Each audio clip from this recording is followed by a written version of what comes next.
Hãy tưởng tượng bạn đang đứng một mình giữa rừng rậm Nam Mỹ lúc nửa đêm. Không côn trùng, không tiếng chim, chỉ có tiếng nước đầm lầy thở nhẹ. Bạn dọi đèn xuống mặt nước, ánh sáng chạm vào một thứ gì đó dài như thân cây, rồi mặt nước khẽ dịch chuyển, một cơ thể đang xoay mình. Và khi bạn nhận ra đó là một cơ thể sống thì đã quá muộn, đó là Titanobot. Giờ thì like, đăng ký kênh, để lại bình luận và xem đến cuối video, vì hôm nay tôi sẽ đưa bạn trở về cổ đại khám phá 5 sinh vật tiền sử được cho là khủng nhất nhé. Let's go! 1. Titanoboa. Titanoboa sống vào khoảng 60 đến 58 triệu năm về trước, trong thế Paleocene, ngay sau khi khủng long tuyệt chủng. Đó là thời kỳ trái đất nóng ẩm, rừng rậm và đầm lầy trải dài khắp nơi, môi trường hoàn hảo cho một con rắn khổng lồ dài hơn 15 mét thống trị, kẻ thức dậy từ lòng đất. Năm 2009, trong một mỏ than ở Colombia, các nhà khoa học đào lên những đốt xương khổng lồ. Ban đầu họ nghĩ đó là hóa thạch cá sấu, nhưng các đốt xương hình tròn hoàn hảo, đó là xương rắn. Một con rắn và mỗi đốt sống to hơn nắm tay người. Đó chính là bộ xương của một con rắn. Với kích thước vượt khỏi trí tưởng tượng, Titanobot dài tới 15 mét, nặng hơn 1 tấn. Thân nó to đến mức một người trưởng thành không thể ôm trọn. Nếu nó bỏ qua đường phố hôm nay, nó sẽ dài hơn cả một chiếc xe buýt. Nhưng điều đáng sợ không phải kích thước, mà là cách nó săn mồi. Titanobot không gầm, không rượt đuổi, không để lại dấu hiệu. Nó chờ, nằm bất động dưới nước đục, giống một thân cây mục. Con mồi đến uống nước. Trong một tích tắc, mặt nước nổ tung. Nó quấn lấy con mồi, mỗi vòng siết chặt hơn, không cắn xé, không siro đỏ, chỉ có tiếng xương kêu răng rắc và hơi thở tắt dần, một cách đang suốt chậm nhưng không thể tránh khi đã là con mồi của nó. Vậy tại sao giờ nó đã biến mất? Trước hết bạn phải hiểu rằng rắn là một loài động vật máu lạnh. Vào thời Titanobot, trái đất nóng hơn hiện tại nhiều độ, không khí ẩm đặc, rừng rậm dày đến mức ánh sáng khó xuyên qua. Đó là thiên đường cho bò sát khổng lồ, cá sấu dài như xe tải, rùa to như thuyền nhỏ. Nhưng qua thời gian, trái đất nguội dần, nhiệt độ giảm xuống, và với loài động vật máu lạnh, nhiệt độ là sự sống. Lúc này, cơ thể khổng lồ trở thành gánh nặng, thức ăn giảm, môi trường thay đổi khiến Titanobot biến mất dần khỏi hệ sinh thái. Cũng từ đây đã có một giả thuyết dùng mình, khiến nhiều nhà khoa học suy nghĩ, nếu khí hậu nóng lên như thời cổ đại, nếu môi trường đầm lầy mở rộng, liệu những loài rắn khổng lồ có thể tiến hóa trở lại? Vì ngày nay đã bắt đầu ghi nhận những sinh vật như Anaconda đã đạt kích thước kỷ lục, cá sấu ngày càng lớn, nhiệt độ trái đất tăng dần. Một ngày nào đó, liệu rằng Titanobot có quay trở lại? 2. Megalodon. Megalodon tồn tại cách đây từ 23 đến 3,6 triệu năm về trước, trong thế Miocene đến Pliocene. Megalodon to đến mức nào? Các nhà khoa học ước tính con trưởng thành có thể dài trung bình khoảng 15 đến 18 mét, tức gần bằng chiều dài của một chiếc xe buýt 2 tầng, và nặng tới 50 đến 70 tấn, bằng 10 con voi gộp lại. Một số ước tính cực đại lên đến 20 đến 30 mét, cân nặng từ 30 đến hơn 100 tấn, tùy mô hình nghiên cứu. Lực cắn mạnh nhất hành tinh. Nghiên cứu mô phỏng cho thấy lực cắn của Megalodon lên tới 108.000 đến 180.000 Newton, gấp 6 lần cá mập trắng, gấp gần 12 lần cá sấu nước mặn, gấp hàng chục lần cáo, gấu, sư tử hổ cộng lại. Một cú cắn có thể nghiền gãy xương cá voi, bẻ đôi mai rùa biển khổng lồ, thém xuyên hộp sọ động vật lớn dưới biển. Megalodon lại đang đứng đầu chuỗi thức ăn, thống trị không ai dám thách thức. Nó không phải một con cá mập bình thường, mà là một cỗ máy săn mồi hoàn hảo được tiến hóa trọn vẹn bởi tự nhiên. Cấu tạo và đặc điểm khủng khiếp, có thể thiết kế hoàn hảo cho việc cơ bụng cực mạnh, giúp tăng tốc bộc phát, đuôi hình lưỡi liềm giúp tăng tốc như ngựa lôi, hệ cơ đến xương tối ưu truyền lực từ thân đến hàm. Thì riêng cái miệng của nó đã rộng hơn 2 mét, có thể nuốt trọn một con người mà không cần nhai. Răng tối ưu hóa cho xé thịt, hàm răng hơn 250 chiếc, mỗi cái dài từ 12 đến 18 cm, sắc như dao găm, hình tam giác, xếp thành 5 hàng. Megalodon là kẻ săn phục kích, có cảm nhận điện trường, có thính giác thấp tần tuyệt hảo. Nhưng điều khiến Megalodon rùng rợn hơn không phải kích thước, mà là chiến thuật săn mồi. Kẻ săn mồi hoàn hảo, khác với cá mập trắng thường săn từ dưới lên, Megalodon chọn cách phục kích theo hướng ngang. Nó lao lên con mồi với tốc độ cực nhanh, đâm thẳng vào hướng ngang. Một cú tông có thể khiến cá voi cổ đại chết ngay lập tức. Dinosaurus, cá sấu khủng long. Dinosaurus sống ở cuối kỷ phấn trắng, khoảng 82 đến 73 triệu năm về trước. Nó sống cùng thời với T-Rex, từng săn cả T-Rex 80 triệu năm về trước. Bắc Mỹ không phải là đất liền như hôm nay. Nó bị chia đôi bởi một vùng biển nội địa khổng lồ, đầm lầy, sông ngòi, rừng rậm phủ kín. Khủng long đi lại khắp nơi. Chúng là kẻ thống trị mặt đất. Nhưng có một nơi, ngay cả khủng long cũng phải cảnh giác, chính là bên cạnh mép nước. Bởi vì dưới làn nước đục ngầu đó không chỉ có cát, mà là một sinh vật có thể kéo cả khủng long xuống địa ngục. Đó chính là Dinosaurus, cá sấu khủng khiếp. Năm 1858, các nhà cổ sinh vật tìm thấy những chiếc răng hóa thạch khổng lồ to bằng quả chuối. Ban đầu họ nghĩ đó là răng khủng long bạo chúa, nhưng cấu trúc men răng lại giống cá sấu. Khi nhiều hóa thạch hơn được tìm thấy, sự thật dần lộ diện, đây không phải khủng long, đây là một con cá sấu khổng lồ, và kích thước của nó khiến các nhà khoa học phải choáng váng. Kích thước của Dinosuchus dài tới 10 đến 12 mét, nặng tới 8 đến 10 tấn, to ngang một chiếc xe buýt. Hộp sọ dài hơn 1,5 mét, hàm răng dày tô hình nón. Khác với T-Rex có răng sắc để xé thịt, dạng Dinosuchus được thiết kế để nghiền nát xương. Lực cắn ước tính thuộc hàng mạnh nhất từng tồn tại. Một cú cắn có thể bẻ gãy xương đùi khủng long. Nó chính là sát thủ dưới nước thực thụ.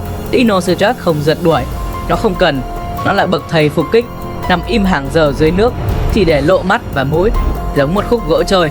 Khủng long đến uống nước, chúng nghĩ mình an toàn, rồi bất ngờ mặt nước nổ tung, một cú lao lên với tốc độ kinh hoàng, hàm răng kẹp chặt chân hoặc cổ con mồi.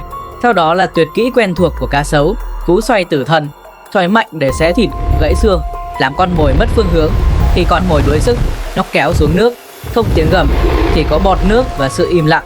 Thì khủng long cũng là con mồi. Hóa thạch xương khủng long từng được tìm thấy với vết răng Dinosuchus hằn rõ. Điều này chứng minh nó thực sự săn khủng long. Những loài ăn cỏ lớn thường xuyên phải uống nước, và mỗi lần như vậy là một canh bạc sinh tử. Một con hadrosaur nặng vài tấn cũng có thể biến mất trong vài giây.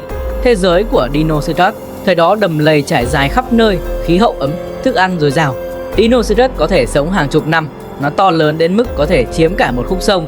Rồi biến đổi khí hậu xảy ra, mực nước thay đổi, môi trường sống thu hẹp, hệ sinh thái thay đổi nhanh chóng. Dinosuchus không kịp thích nghi, và giống nhiều gã khổng lồ khác, nó cũng phải biến mất khỏi trái đất như chưa từng tồn tại. Spinosaurus khủng long săn mồi khủng khiếp nhất từng thống trị sông nước. Spinosaurus tồn tại trong kỷ phấn trắng khoảng 112 đến 93 triệu năm về trước. Quay ngược lại thời gian 100 triệu năm về trước, Bắc Phi không phải sa mạc như bây giờ. Nơi đó là một vùng đầm lầy khổng lồ, thơm ngòi chằng chịt, nước đục ngầu và sâu đến mức không thấy đáy. Đó chính là nơi Spinosaurus từng tồn tại. Bí ẩn bị chôn vùi. Năm 1912, một nhà cổ sinh vật học người Đức phát hiện hóa thạch lạ ở Ai Cập. Những chiếc gai xương cao vút trên lưng, dài những cột buồm. Ông đặt tên nó là Spinosaurus thằn lằn gai. Nhưng rồi Thế chiến II nổ ra, bảo tàng chứa hóa thạch bị bom phá hủy. Spinosaurus biến mất khỏi khoa học gần 100 năm. Đến khi các hóa thạch mới được tìm thấy lần nữa, các nhà khoa học nhận ra một điều gây sốc. Spinosaurus còn lớn hơn cả T-Rex, dài 15 đến 18 mét, nặng 7 đến 10 tấn, mõm dài như cá sấu, răng hình nón để giữ con mồi trơn trượt. Nhưng thứ kỳ dị nhất là chiếc đuôi, một chiếc đuôi dẹt như mái chèo. Nó không chỉ đi bộ, nó còn có thể bơi. Spinosaurus là khủng long săn mồi đầu tiên được chứng minh sống bán thủy sinh, và độ xương nặng giúp nó lặn, lỗ mũi đặt cao để thở khi nổi. Nó có thể rình dưới nước giống cá sấu ngày nay. Spinosaurus đích thị là kẻ săn mồi tàn nhẫn. Nó không cần đuổi nhanh như là T-Rex, nó là bậc thầy phục kích, đứng bất động trong nước, chờ con mồi đến gần.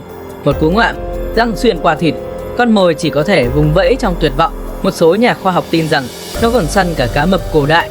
Cận chiến giả tưởng, nhiều người hỏi Spinosaurus hay là T-Rex mạnh hơn. T-Rex mạnh trên cạn, nhưng nếu trận chiến diễn ra gần sông, Spinosaurus có lợi thế. Một cú kéo xuống nước, T-Rex nặng nề sẽ mất thăng bằng. Dưới nước sâu, Spinosaurus là vua. Rex chỉ cần thở dưới nước thôi đã không thể rồi, nói gì đến việc chiến đấu. Rồi hệ sinh thái sụp đổ do khí hậu chúng cũng đăng xuất khỏi trái đất như những sinh vật khác, thì để lại vài mảnh xương.